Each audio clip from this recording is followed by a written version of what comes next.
We are with senior Tess Mraz and junior Devyne Doran, Eastern Connecticut women's lacrosse, getting ready to open up their season next week. Tess, you guys have been working out preseason for about a month now. How have things been going? Things are looking really promising. Our team this year specifically has had really good team chemistry with each other.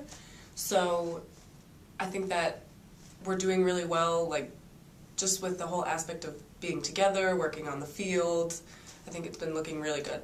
Well, when you guys say team chemistry, that's not something you can really predict, right? Either it sort of happens or it doesn't happen. When you say there's good team chemistry, is it sort of like you get along off the field as well?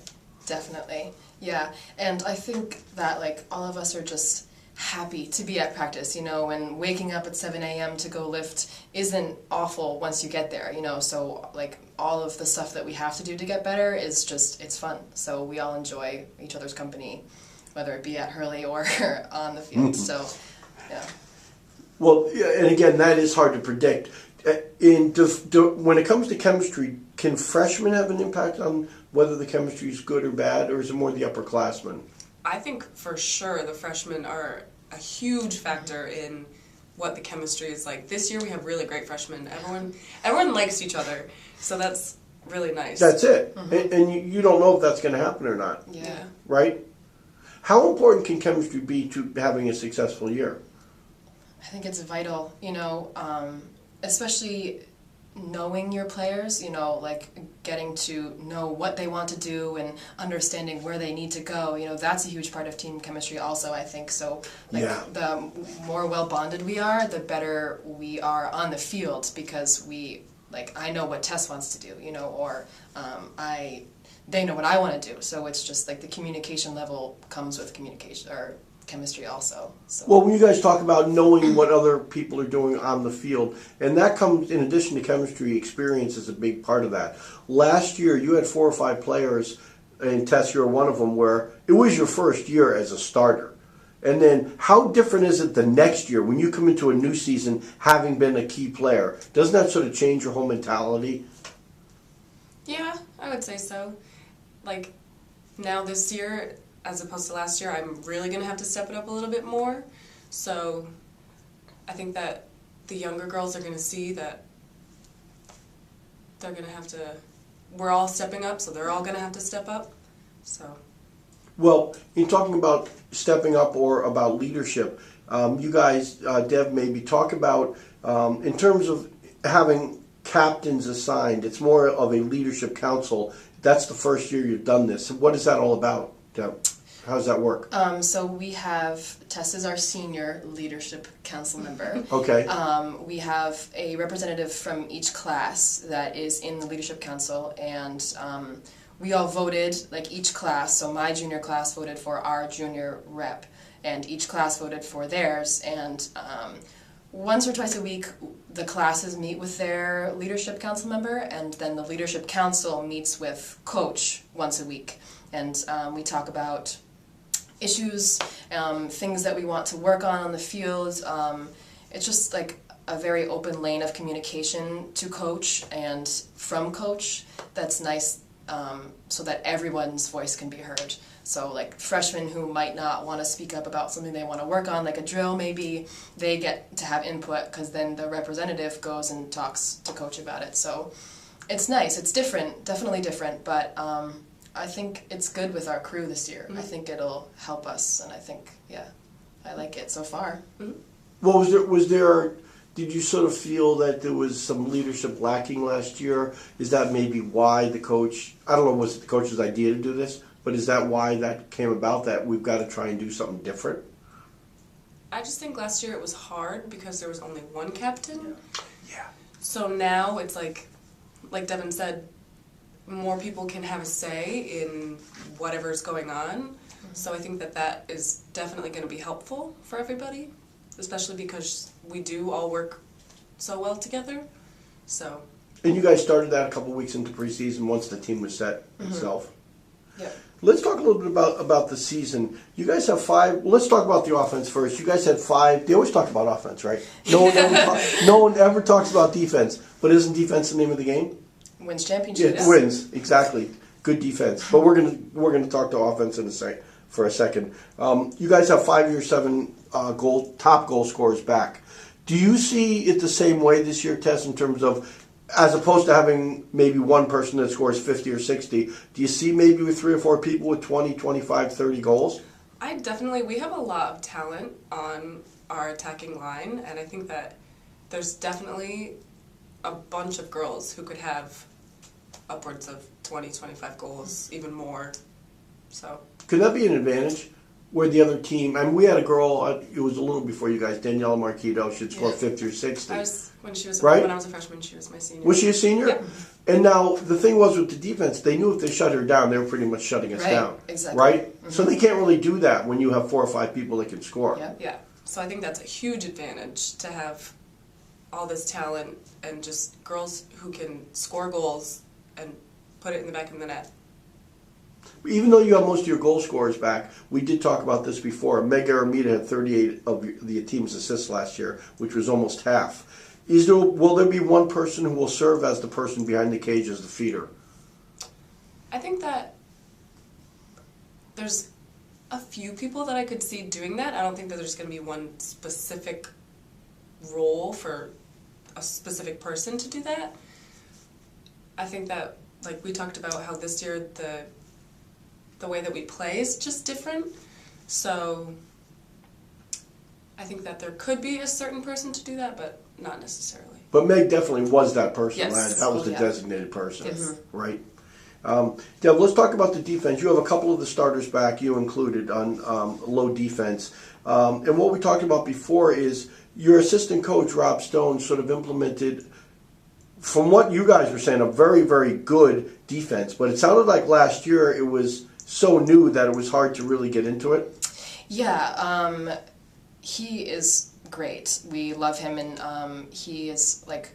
It took us a little while to get into the swing of all of them, and like one of our focuses this year is to have one set defense that is our go-to defense, and we didn't really have that last year. We like felt all of them out each game, and none of them were like, okay, if we're in a sticky situation, go to this defense, you know. So that is kind of what we're working on in preseason, definitely, to figure out which one works most effectively. Yeah, I think we've improved a lot, and especially because we all were learning it last year, and now the people who are returning know them. So the new people that are coming in just pick it up so much more quickly because we all know it. So it feels better this year, at least starting out. So. Well, when you guys were using it last year and you struggled a little bit, did you sort of like saying, this isn't working, maybe we should try something new? It was, no? Well, depending on the game, it was tough sometimes because we would be in a defense that we didn't feel was working, but that's the defense that was called, you know, and so it was tough because we didn't have that one go-to defense. We didn't really, we couldn't switch gears automatically to have something that worked, so sometimes it was a little stressful, but it was also nice to have options, you know, like if we weren't comfortable in one particular defense, we could switch to another, you know, so it was, there are positive and negatives to it. But. And I think the switching will be a lot easier this year. It Yeah. sounds like it'll be more automatic. Yes. Right? You guys, last year, so many close games you lost. You won one close game, the overtime game against Coast Guard, but you lost 6 games by 3 goals or less, including the Southern Maine game. And you guys were talking about, when I say the Southern Maine game, it was the tournament game, the playoff game. You guys came back at the end. You scored 4 goals to tie it, went into overtime. You scored the first goal, but ended up losing. That's a game that sort of sticks in your craw that you guys remember, and it's sort of been motivating for this year. Is that accurate to say? Yeah. That was a tough one, right? I mean, that was... I mean, you could have won that game without a doubt. And Absolutely. you go into the semifinals, you never know what's going to happen. Mm-hmm.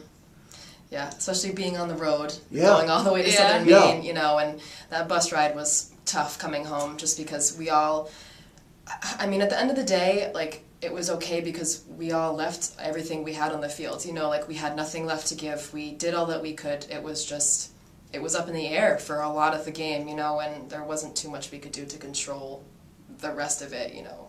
At least personally, I know that we all had to focus on, we did our best. So it was kind of a stinger. Yeah. Well, the only good thing in a sense is that there was only one senior, and that hurt. The one senior, that's a bad way to end your career. But you know, if you had 5 or 6 seniors on a team to end their career like that, it would be like, oh man, Yeah. this is brutal. And plus, you guys went up there right the week before that, I think, and you lost by a lot of goals, more goals than one. Yep. So, do you remember going into that game saying, okay, even though we lost up here a week ago, we can win this game? Anything can happen during tournament, and like our team definitely knows that, you know. Yeah, and I feel like last season also we knew that after every game we improved. You know, each game it was our goal to improve from the one beforehand. So, like that, whatever happened that week or two before, you know, it was we're gonna get better and it's gonna be close, and we wanted it. So it was a lot closer than the other Southern Maine game. And the tough part we didn't really talk about is the fact that you opened up. You only had one home game at like your first 8. So by the time you got home, you were 2-6. Yeah. And now you're trying to dig out the rest of trying to get back to 500, right? Now this year you played like 3 out of your first 5 at home. How important is playing at home, and what advantages does it give you other than the obvious? In other words, you don't have that long bus ride. Number one, Yeah. right? Yeah, I think that it's like comforting, but then it's also like we want to represent our home, our turf, like our school, so it's like you're really sort of out for blood. You want to win it. Yeah, you want to win the home game. Because you got to win your home games, because you know when you go on the road it's going to be tough. Yes. Right? Yep. Yeah. Home games are so much fun, especially because I feel like a lot of our away games are far. You know, like we go to Seems that Plymouth way. and we Yeah. go to Southern Maine. Maine. There, it's like hours on the bus. You know, it's not just like we're driving an hour. It's a couple. So it's kind of tough to remotivate. You know, from being on the bus to quickly being on the field. But at a home game, we're in our locker room. We're listening to music. Like we're getting so pumped up. Yeah. So home games. And also, when you lose a home game, I think it is a little bit more. It stings. It's tough, yeah. Because you know you have to win. Yeah. You have to win it. Ladies, last question. You guys, any talk in the preseason of any specific goals? Like, we want to win the conference regular season. We want to win the tournament. We want to be over 500. Any talk of that or no? Well, we always want to win our conference. We always want to win, you know, Playoffs. Yes. Get to the NCAA. So I feel like that's always a goal that we have. It's a given. But I think specifically, we want to win those 50-50 games. You know, like we only lost by 1 or 2 or 3 goals, and so our focus is to win those games. You know, because they're absolutely winnable. So closer games we want to win. You know, whether it be 50-50 balls during the game or the whole game, we just 50-50s, I guess. yeah. Well, that's what it's all about. Yeah. Well, the Warriors open up their 21st season already for women's lacrosse at Eastern, but they open up their 21st season on February 24th, hosting Springfield College at 4 o'clock at the Mansfield Outdoor Complex. Ladies, thanks for being here. Thank you.